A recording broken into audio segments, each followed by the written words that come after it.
Bon, salut Julie, salut Eric. Julie, tu nous rejoins sur la fin de Terra Incognita. Tu pratiques la sophrologie. Bon, on va dire, c'est un grand mot, hein, parce que tu as beaucoup d'approches différentes.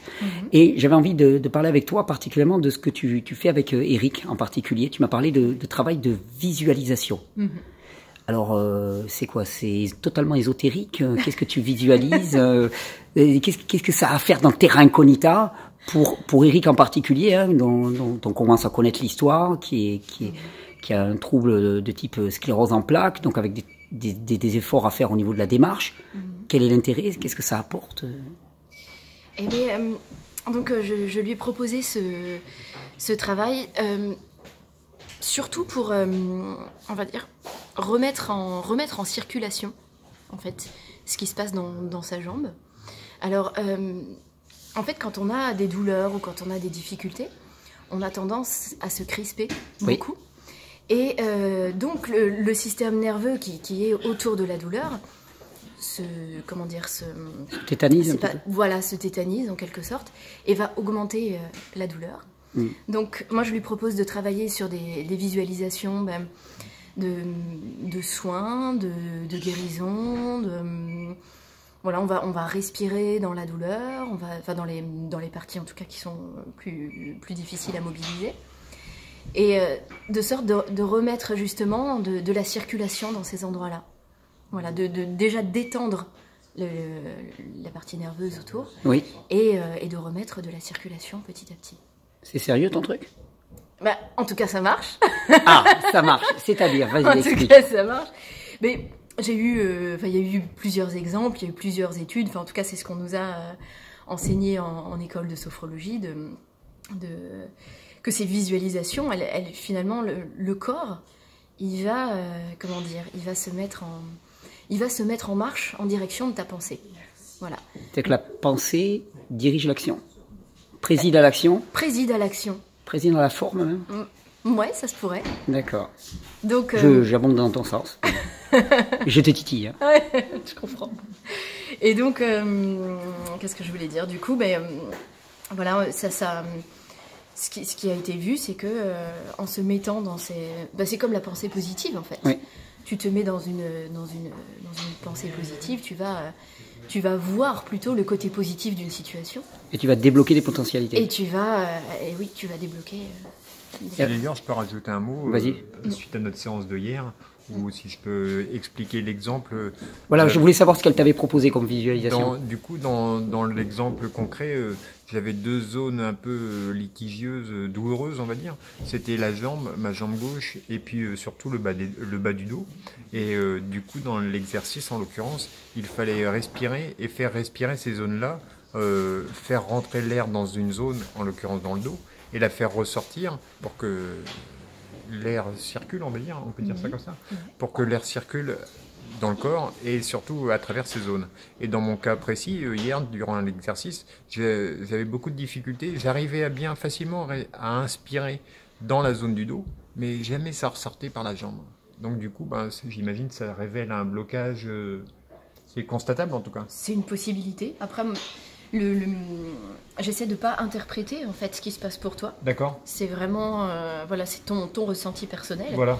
Et ce qui est intéressant, c'est justement de voir au fil des séances comment ton ressenti personnel il évolue. Et voilà, quelles sont les améliorations que tu peux percevoir déjà en visualisation et après dans la vraie vie. Quoi. Excusez ma question peut-être un petit peu naïve, mais alors...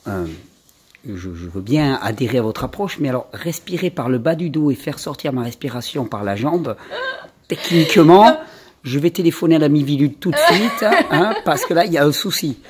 Tu peux m'expliquer ce que ça veut dire? Non, alors en fait, c'est une question d'interprétation. En fait, là, il n'y a pas de l'air qui rentre par le bas du dos. Non, pas du tout. D'accord. Et il y avait, en fait, c'est peut-être aussi peut-être que je me suis mal exprimée, mais en fait, l'air, on ne devait pas imaginer que l'air devait ressortir par la jambe.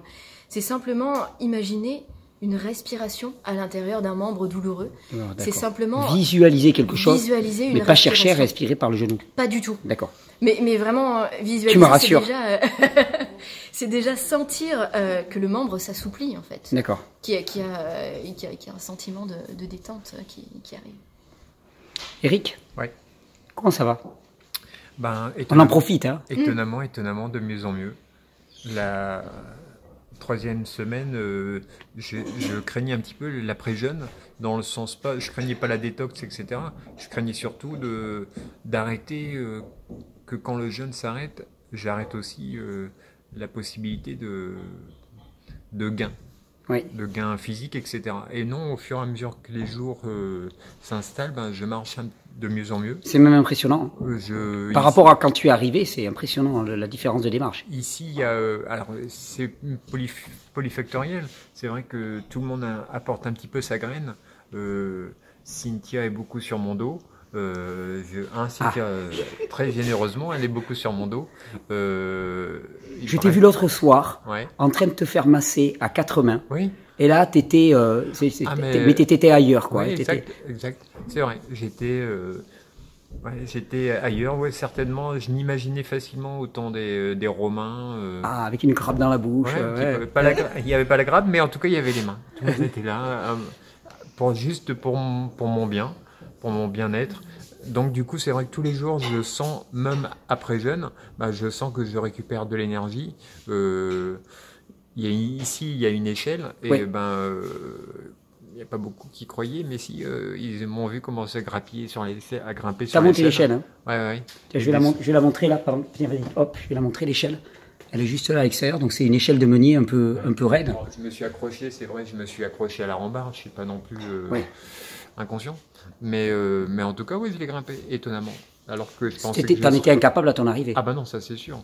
Et je pensais rester jusqu'à la fin du séjour au ras du sol, ou alors que ce soit miraculeux, que l'après-jeûne soit miraculeux et me fasse voler, que sais-je. Mais non, même après-jeûne, je continue à grappiller des capacités, et donc petit à petit, il me reste encore 4 jours. Ouais. Donc en 4 jours, je pense qu'il peut se passer encore d'autres choses. Bien d'autres choses, bien sûr. Il paraît d'ailleurs même que ton déambulateur, on va le prêter à Ludo, qui a du mal à redémarrer, lui par contre, et qui en a besoin pour aller se promener. Ludo, si tu m'écoutes, il est pour toi. Je te le donne. Je vous remercie beaucoup. Merci Julie, tu vas être là avec nous pendant quelques jours encore. Hein. Ouais. On va continuer ces exercices aussi. On verra aussi ce que tu proposes en groupe, qui est très intéressant aussi. Ouais, là, ce soir, c'est la dégustation de pleine conscience. Donc voilà. Dégustation en pleine conscience? Voilà. Ça veut dire qu'on ne peut pas manger comme on veut, quoi. Ça y est. On va... Non, avant, il y avait les associations alimentaires, tout ça, et toi, maintenant, c'est la pleine conscience. Ouais, on va manger donc dans un état de relaxation, avec les yeux fermés, pour essayer de sentir vraiment pleinement les saveurs des aliments. Et peut-être les découvrir, les redécouvrir, et puis voir que parfois, quand on mange vite, on ne saisit pas tout d'un aliment, et que... Et en fait, à force de faire ce type de dégustation de pleine conscience, eh bien, on arrive à mieux cibler nos besoins en termes alimentaires. On va vers des aliments qui nous correspondent certainement plus. J'essaierai de filmer ça. Je te remercie, Julie. Ça va. Merci, Eric. On se retrouve à la fin de la semaine. On a une vidéo spéciale à faire avec toi. Je fais teaser un petit peu.